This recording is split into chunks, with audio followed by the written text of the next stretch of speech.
Well, good day, everybody. I was going to make a tutorial called the God Frogger because I have frogged so many shawl attempts lately, but I'll save that for another time, maybe a short. This video is a tutorial on a successful, so far successful, shawl that I'm knitting. It's a free pattern available on Ravelry, and I'll give you all that information. And it's one skein, just one skein. So you know when you go to a shop and wool shop and you see that nice colored skein that you really like, but you're not sure what you're going to do with it, but you buy it anyways, right? And then you save it, sometimes for a year or two. Well, I saved my yarn for a couple years and finally said, you know what, I'm going to knit up this pattern after I tried a couple of my own and pulled them apart. And it's actually working. I ran into a little difficulty with the pattern, understanding it, and that happens, right? But I persevered. I took it out, and finally figured it out. And so I'm going to share, especially that point in the pattern where you could go wrong. So I'll just take you like right from the cast on to the end. Although I haven't finished my shawl yet, but I'm working on it. So stay tuned and enjoy. Here's the pattern called Close to You, and it's a free pattern on Ravelry. And this is how far I've got so far. You'll find that there's 25 stitches that are always the same, and then a gradually increase on the other half of the shawl. And so here we go. We're going to cast on 19 stitches, and you just basically work the first row. It's called the setup row.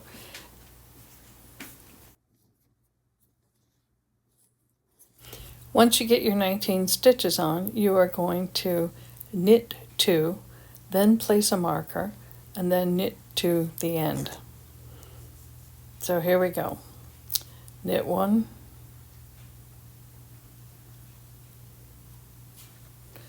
knit 2, slow going sometimes, and then you place your marker on. And then you just continue knitting across the row. On the left hand side, or on one side, which is going to be your eyelet, your lace side, you're always going to have 25 stitches there. So it's a good opportunity to just count them every now and again to make sure you've got 25. On occasion, I don't know how it happened, I ended up with 26, so I just knit 2 together, usually after the second stitch.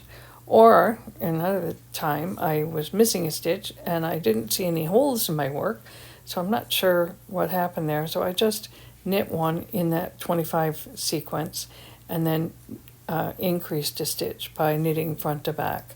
Or you can increase it by lifting up the leg of the previous row.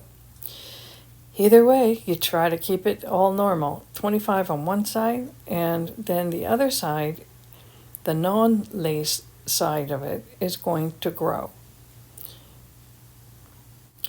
For beginner knitters, one thing you'll notice in the video there is that I'm making sure that my yarn goes down the shaft, down the thickest part of the shaft of the needle, and that helps your wool keep it the correct size. If you knit too close to the very end, your stitches are going to be really tight. So you want to make sure your yarn gets down into that shaft, and you just find a rhythm and work back and forth like that. I've reached the end of my row, and this is still part of the initial setup. So this is where you're going to create the first set of eyelets. So you knit the first stitch, and then you're going to do a double yarn over, which means you're going to go yarn over a second time. I know that's going to seem a bit cumbersome or weird, but it does work. Then you knit the next 2 stitches together, and you do that all the way across the row until you get to your marker. So I knit those 2 stitches together, make sure my yarn gets down onto the shaft of my needle, the thickest part. Then I go yarn over, knit 2 stitches together. And when you're first starting off with your initial stitches, the whole thing is a bit difficult in the hands to balance out and hold on to. But it does get better as you get more bulk, more knitting on your needles. And sometimes those initial stitches, the ones you cast on, are a little bit tight, but they will loosen up as you go along, especially if you move it down into the shaft. So yarn over, you're going to do this about 8 times. And you're still going to end up with 25 stitches on that needle. And there's another step involved, and I'll show you how that actually happens, how you're going to treat these yarn overs. So you do that all the way to your marker. Now I'm close to my marker here, so I'm just going to finish up the last knit 2 stitches together. Then I'm going to slip my marker over or move it over.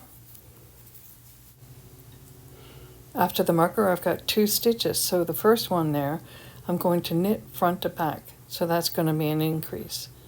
So knit in the front of the stitch and then in the back of the stitch, and then that last stitch just knit it and turn your work.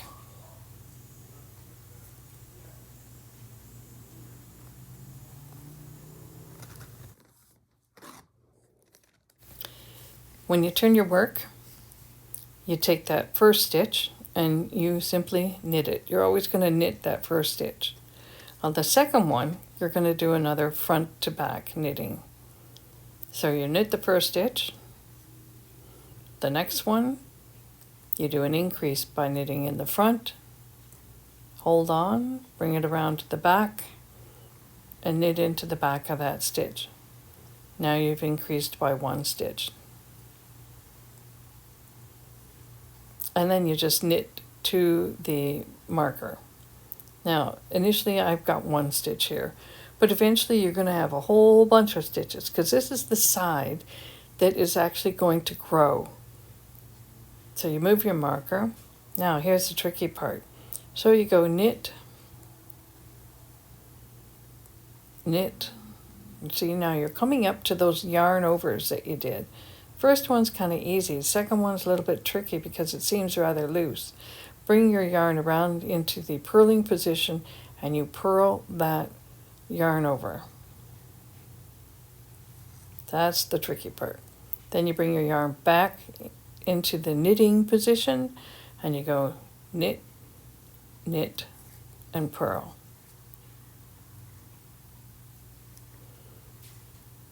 Bring your yarn to the purling position, purl that stitch. Sometimes I get my fingers in there just to hold on to everything so I don't lose it off the needle. And I tend to slow down and be very careful about knitting at this point because I don't want to mess up those yarn overs. So it's knit, knit, and purl. And you still end up with 25 stitches. So knit, and you can see the 2 yarn overs there. Knit the first one, bring your yarn forward into the purling position, purl the next one, put your yarn back into the knitting position, and again knit, knit, and purl. And you do that all the way to your marker.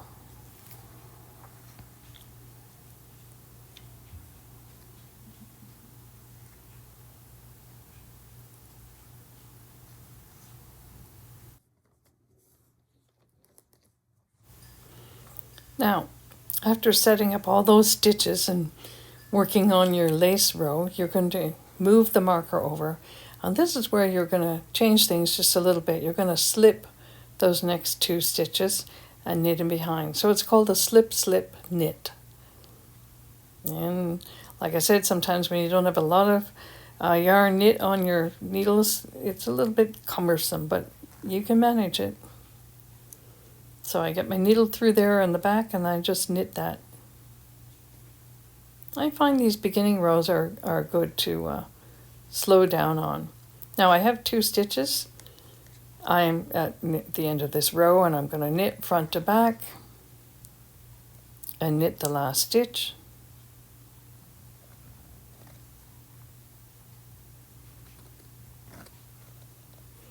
And then turn my work. And always starting off I am going to knit the first stitch and knit front to back in the second stitch. So here we go. Knit the first one, and this is the row, the side that always increases. So you knit the first one, the second stitch you knit front to back. Knit in the front, move it towards the back, and that's when you take it off your needle or move it over. And then you just knit to the marker. Actually, in this case, you're going to knit to the marker and you're just going to knit across the 25 stitches and then turn your work.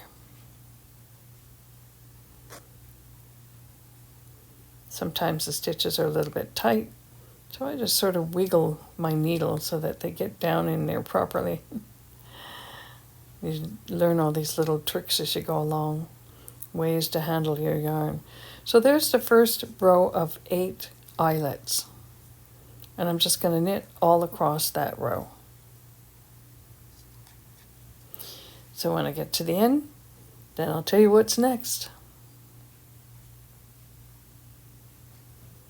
All right, I'm at the end. And I'm simply going to turn my work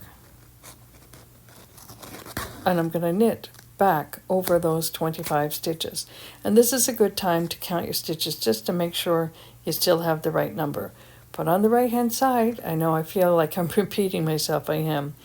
You're going to always have 25 stitches on that side, on the lace side of the pattern.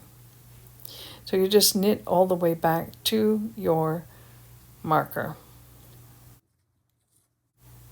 Once again, when you get back to your marker, you've just simply knit across those 25 stitches. You will move your marker over, and then you're going to, do I hear somebody saying it? Yeah, slip, slip, knit. So here you go, slip, slip, and then put your needle in behind those 2 stitches and you knit them. That knits them together. Then you knit to the last 2 stitches, and that number is going to increase. And then you knit front to back,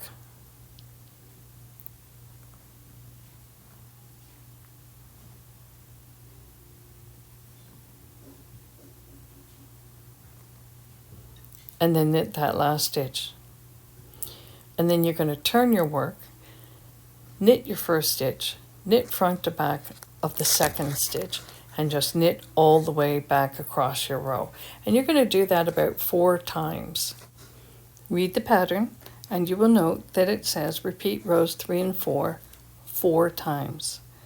So you're going to do that. And then eventually you're going to bind off 8 stitches and do a whole slew of different things. And that's where in the pattern I found it a bit confusing. But eventually I did figure it out, and that's one reason why I decided to do the tutorial, so that I could just show it to you in case the pattern seems a bit confusing. Now the part of the pattern I found confusing was when it said to bind off 8 stitches and then to do this double yarn forward and repeat it after you've done your 4 rows. So you do your 4 rows, repeating rows 3 and 4, and then you get to the end of that row and you're getting yourself ready to bind off those 8 stitches. A lot of times when you see a repeat in a pattern, it'll show a little asterisk and say repeat, but this pattern didn't do that. So that's where me personally, I got confused. But I did figure it out after a few attempts. I became very determined, like I am going to figure out this part of the pattern, and that's it. And I did. So you bind off 8 stitches. And I just use kind of a regular bind off where you just slip it over, knit the next stitch, and the one previous, you slip it over and do that 8 times.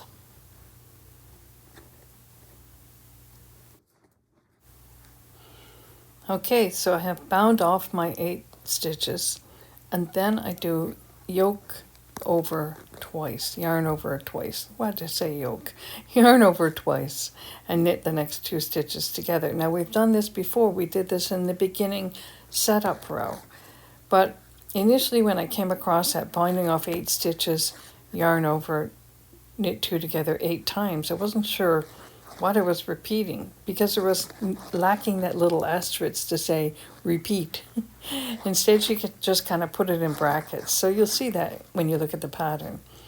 So for me, that was confusing. To me, that just threw the whole thing off. And it was one of the reasons why, once I figured it out, I thought, maybe I'll just share this in a tutorial just to make it easy.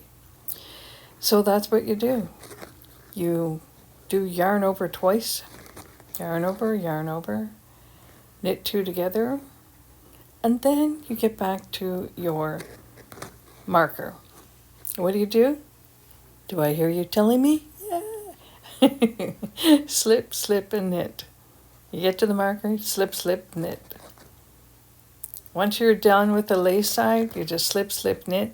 Then you go down to the last 2 stitches on your row. Now I've got quite a few stitches on mine, but you get to the last 2, and the second last one you do a knit front to back, and then you knit that last stitch, and you're good to go. Turn your work and repeat. Following along in sequence, I'm back at the increasing side, not the lace side. There's like 2 halves, right? 25 stitches, which is going to give you your lace, and it's always going to remain 25 stitches. But on the right hand side, it's always going to grow. So you knit the first stitch, knit front to back, knit to the marker, actually just knit all the way back to the end, turn your work, come back across your row, you'll meet your marker again, do slip, slip, knit, and so forth. So I think that part of the pattern is pretty basic, pretty easy to follow.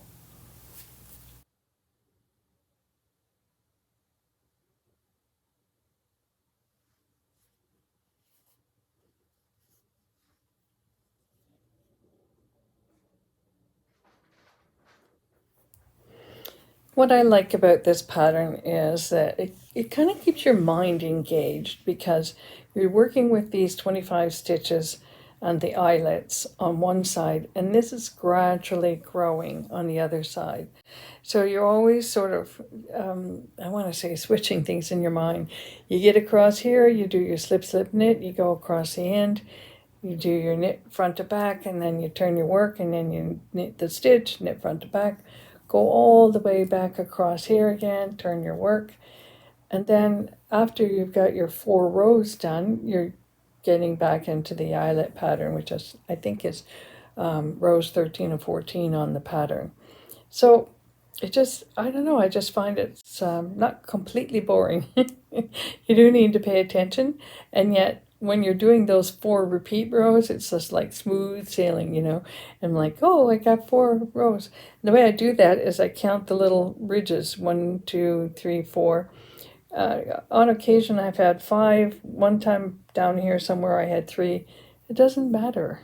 As long as you get this, you know, pattern here going and you got your 8 eyelets and you keep your 25 stitches over here, it should work out pretty good. So, and I'm looking forward to getting it done. I realize there's going to be a sort of narrow end and a very long end at the other when I actually bind off, but I don't mind that. It's kind of a crescent shape, but not exactly a crescent shape. So I just wanted to try something different. And, oh, gee, to train myself to actually read a pattern and figure it out. Patterns are like puzzles. I kind of like puzzles. Anyways, I hope you enjoy this, and if you try it out, let me know. And again, it's a 1 skein yarn, so, or pattern. So I'm going to use 2 skeins that I have and just see how far it goes and how big it grows. So, cheers.